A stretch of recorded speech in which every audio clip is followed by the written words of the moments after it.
Pastinya rekan-rekan sudah mengetahui dari berita yang beredar di mana salah satu pekerja migran Indonesia yang berada di Suriah, di luar negeri, yang kemudian mengirimkan video dan videonya viral di tanah air, yaitu PMI atas nama RA. Kebetulan yang bersangkutan adalah warga Cianjur. Ini sekilas saya sampaikan aja yang ini ya, rekan-rekan pasti juga sudah mengakses video ini, di mana salah satu PMI asal Cianjur yang memvideokan dirinya sendiri dan meminta untuk kembali ke tanah air. Kami dari Polres Cianjur setelah menerima laporan dari kuasa RA dalam hal ini sebagai korban, kemudian kami melakukan berbagai langkah upaya penegakan hukum, dan pada kesempatan ini kemarin kami tetapkan 2 orang tersangka atas nama LH, umur 31 tahun, perempuan, pekerjaan ibu rumah tangga, alamat Kecamatan Cibuber, Kabupaten Cianjur. Untuk tersangka LH ini sebelumnya kebetulan juga sudah kita tersangkakan, bahkan sudah kita lakukan penahanan atas kasus penipuan dan atau pengelapan dalam modus arisan bodong. Kemudian untuk yang satu lagi tersangka atas nama YL, umur 36 tahun, pekerjaan sama ibu rumah tangga, alamat di Kecamatan Cibuber, Kabupaten Cianjur.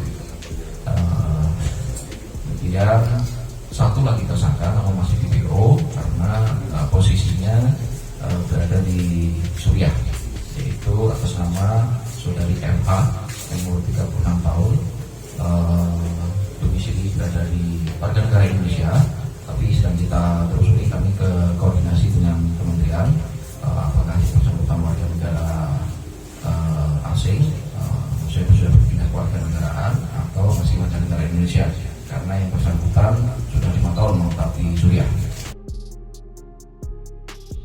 Sekitar bulan November 2022 yang lalu, saudari RA ini atau korban ini meminta pekerjaan atau mencari tahu ada tidaknya pekerjaan di luar negeri sebagai PMI kepada saudari LH. Ya. Kemudian saudari LH menanyakan kepada temannya yaitu saudari YL, dan disampaikan pada saat itu oleh saudari YL bahwa untuk Saudi tutup, jadi tidak ada pengiriman PMI ke Saudi.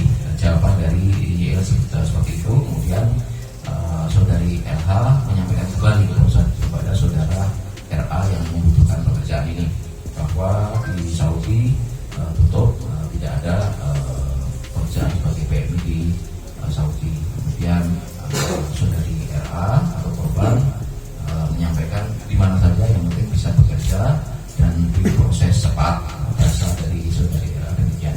Kemudian disampaikan kembali kepada saudara YL ini, dan YL kemudian menanyakan kepada saudari F ini yang berdomisili di Suriah ini, bahwa kemudian disampaikan oleh saudari F ada majikan di Suriah yang membutuhkan PMI. Kemudian setelah itu ditawarkan kembali kepada saudari RA, dan saudari RA bersedia untuk berangkat ke Suriah, visa wisata, kemudian paspornya juga paspor kunjungan, dan tiket serta medical check up. Jadi bermodal dengan itu kemudian saudari RA diberangkatkanlah ke negara Suriah. Kemudian ada pemberitaan terkait saudara RA yang membuat video meminta pulang ke tanah air. kemudian dari dugaan tindak pidana yang dilakukan oleh kelompok ini, jadi saudara LH mendapatkan keuntungan 7 juta rupiah. Namun demikian saudara LH juga sebelumnya dimodali oleh saudari YL ini untuk memberikan fee sebesar kurang lebih 7 juta kepada saudari RA dan 1 HP untuk sarana komunikasi. Saudari LH sendiri, tersangka LH mendapatkan keuntungan 4 juta rupiah. Kemudian untuk saudara YL mendapatkan keuntungan kurang lebih 8 juta rupiah. Prosesnya dari R ini menerima bersih terlebih dahulu. Jadi pemodalnya adalah saudara YL untuk tiket, untuk fee HP, fee untuk HP dan sebagainya. Nah, setelah semuanya beres, saudari RA diberangkatkan ke Suriah dan sampai di tujuan, kemudian baru ditransferkan oleh saudari F di Suriah dengan nominal 3.000 USD atau kalau dirupiahkan kurang lebih 43 jutaan. Tersangka adalah pasal 4 dan atau pasal 10 Undang-Undang Republik Indonesia nomor 21 tahun 2007 tentang perdagangan orang, junto pasal 81 dan atau pasal 83 Undang-Undang Republik Indonesia nomor 18 tahun 2017 tentang perlindungan pekerja migran Indonesia dengan ancaman hukuman pidana penjara paling singkat 3 tahun dan paling lama 12 tahun dan denda paling banyak 15 miliar rupiah.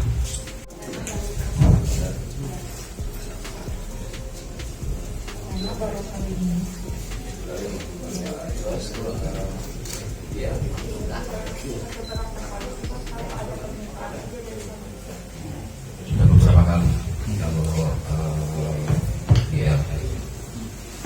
ini sesuai dengan channelnya lah.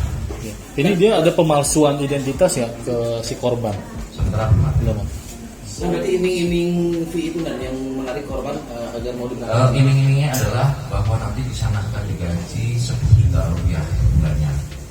Tapi menurut keterangan tersangka bahwa gaji 10 juta rupiah per bulan itu pun akan diberikan setiap 3 bulan sekali. Itu penyampaian tersangka yang